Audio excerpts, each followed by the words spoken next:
Lento, salude lento. Buenas noches, profesor. Buenas noches, compañeros. El día de hoy vamos a realizar un conversatorio. Hemos elegido el tema control de impulsos y vamos a analizar un caso real ocurrido en Chiclayo en noviembre del 2025. Mis compañeros son Yul, Buenas noches, profesor. Phil Buenas noches, profesor. y Vega. ¿Qué tal, profesor? Buenas noches y buenas noches con todos compañeros. Buenas noches, chicos. Esperemos Bueno, que esta conversa sea para bien, ¿no? De cada uno de nosotros y reflexionar sobre este caso. Claro. sí, bueno, chicos, hemos elegido nosotros el caso de Arnold Antonio Segura y antes de ahondar en eso, quisiera saber si ustedes han escuchado acerca de ese caso. Creo que por redes, al comienzo escuché un poco nada más. Bueno, esta noticia o esta tragedia yo la escuché o eh, supe sobre el caso ya hace como un mes, creo, y fue también por redes. No fue mucho que lo vi por noticias. No sé cómo lo vieron ustedes. En mi caso, yo lo vi por TikTok. Ahí es que tengo más conectividad para poder actualizarme con noticias y me pareció el caso muy impactante. Sí, bueno, en mi caso yo lo vi a través de Exitosas Noticias y obviamente fue bastante fuerte la noticia ya que él pues mató a su madre y a su abuela que son pilares en su vida, ¿no? Y no me imagino todo lo que tuvo que haber pasado en ese momento para poder llegar a ese extremo o de repente no sé, los mensajes anteriores, ¿no? Que él debió haber puesto. Creo que ese fue el motivo por el cual todos estuvimos de acuerdo en que ese caso era el indicado para abordar. Así que vamos a empezar y le voy a dar la palabra a mi compañero Yul. Gracias, Tania. Creo que para empezar es importante aclarar qué significa el control de impulsos, ¿no? Que es la capacidad que tiene una persona para detenerse antes de actuar, especialmente en los momentos donde las emociones son muy intensas, ¿no? Cuando alguien siente ira, frustración o miedo. Ahí implica pensar antes de reaccionar y tenemos que regular lo que sentimos.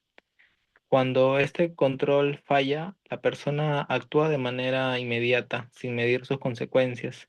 Por eso esto lleva a agresiones físicas, verbales o algún acto extremo. Como en este caso, el de Arnold, por lo que pasó, vemos una reacción que claramente no tuvo un filtro, ¿no? No hubo una pausa, no analizó nada, no se autocontroló, simplemente actuó bajo una emoción intensa y muy destructiva. Y es ahí donde se evidencia la falla extrema del control de los impulsos. Gracias, Jude.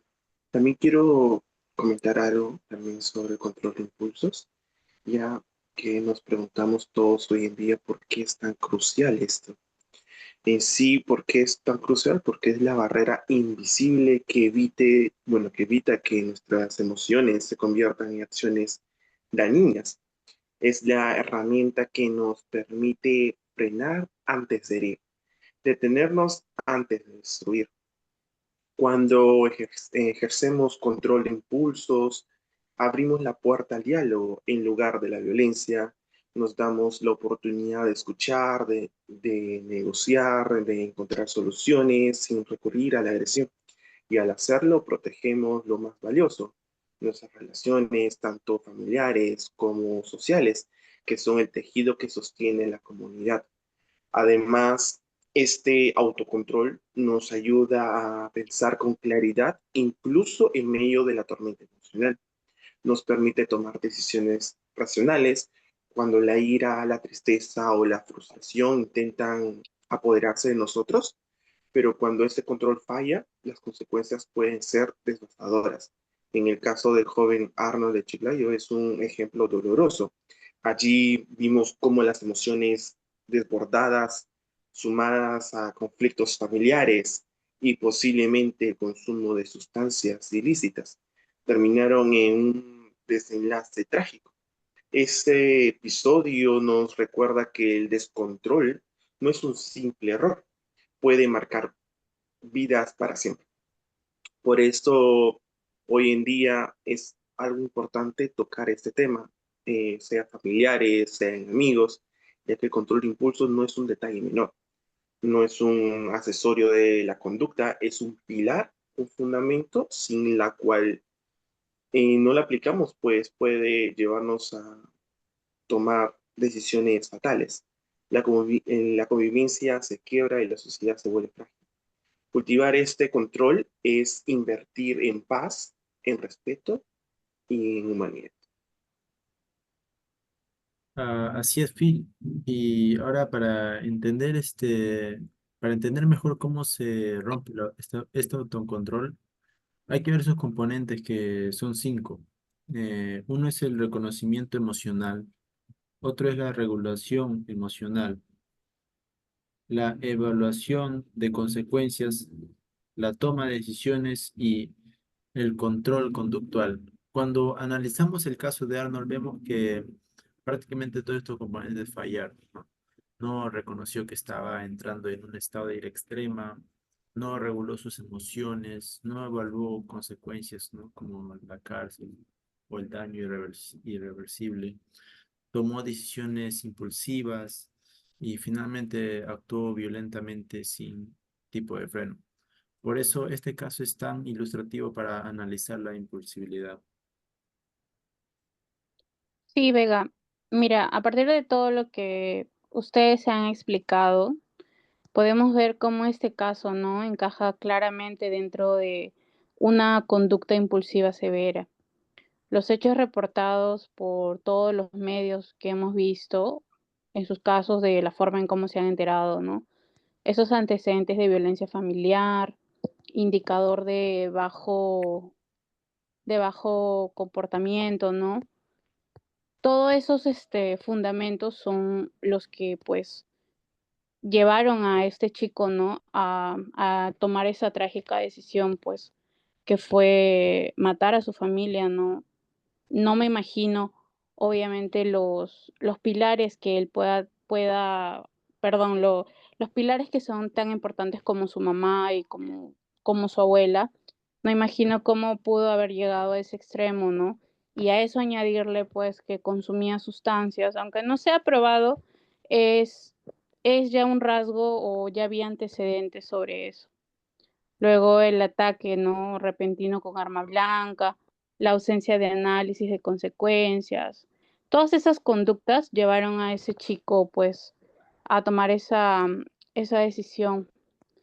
Y este caso para mí es bastante importante, ya que tal vez él ha estado mostrando ciertas conductas anteriormente y su familia tal vez no lo ha detectado, no lo ha podido controlar.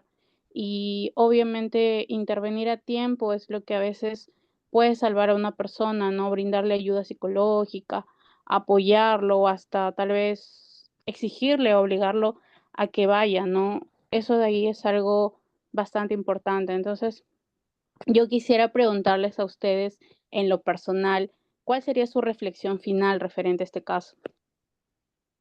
Mm, Bueno, Tania, creo que para mí al final todos sentimos esas a veces emociones negativas, ¿no? Sentimos rabia, frustración o impotencia, pero la diferencia está en qué hacemos con eso.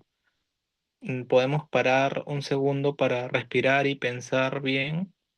Puede parecer simple, ¿no? Lo que digo, pero muchas veces ese pequeño momento en el que te quedas tú solito, tomas aire y te pones a pensar es el que te evita una tragedia, ¿no?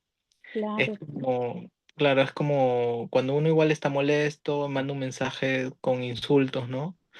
Creo que todos alguna vez le ha pasado a Sí, todos, ¿no? claro. O también, bueno, más, creo que a veces, bueno, ese ejemplo es como que más de secundaria, tal vez. Pero creo que a todos les ha pasado, ¿no? Que si, o sea, obvio, si envías ese mensaje, el problema va a crecer. En cambio, si esperas unos minutos a que baje y te calmes, ¿no? Te das cuenta que no vale la pena, ¿no? Y ese es el pequeño freno, que es el control de impulsos en acción. Sí, Claro. está, sí. También quiero comentar algo también que me hizo reflexionar demasiado, es sobre el impacto social.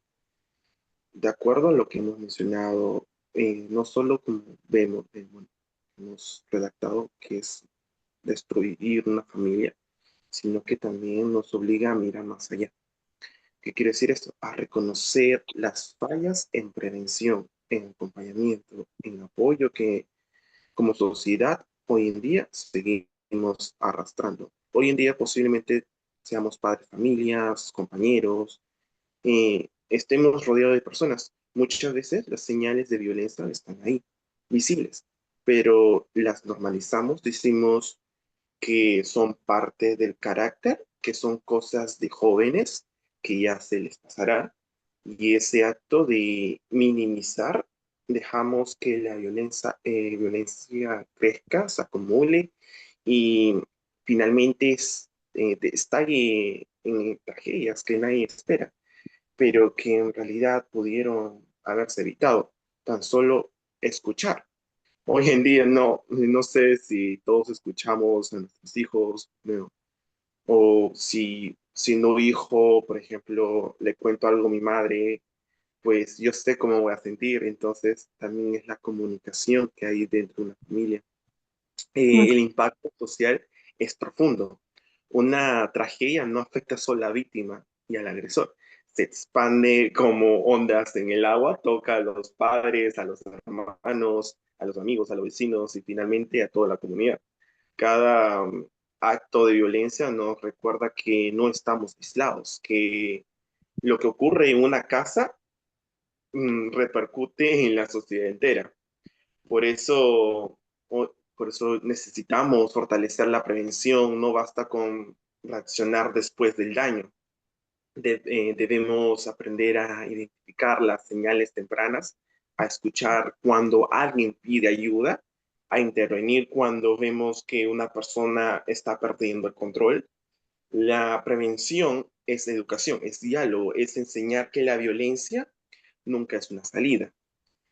También necesitamos acompañamiento. Las familias no pueden cargar solas con los conflictos internos, ni los jóvenes enfrentar sus emociones sin guía. El acompañamiento implica que las escuelas también, las instituciones, las comunidades, el Estado estén presentes ofreciendo apoyo psicológico, espacios de escucha, alternativas sanas para canalizar la frustración. Sí, Phil. Y hablando de reflexiones, si hablamos de reflexiones, perdón, mi reflexión sería que todo acto extremo tiene pequeñas señales antes. Nosotros previamente conocemos antes a las personas, tenemos que saber cómo se comportan, si es que son impulsivos o algunos son fosforitos, ¿no? Yo tengo varios amigos que son bien fosforitos también. Eh, Sí. Tenemos que conocer pues antes de actuar. Eso podría salvar vidas, ¿no? Como este caso del joven. Sí, chicos. Bueno, solamente para terminar ya el conversatorio, recordar que siempre la impulsividad no es solo un problema personal, sino social. Y detectar a tiempo, pues, puede prevenir tragedias como el caso de este chico Arnold, que su vida, pues, no volverá a ser nunca más la misma, ¿no? Así que eso sería todo. Muchas gracias, chicos. Gracias. Gracias, Gracias, chicos. Tania. Gracias, profesor.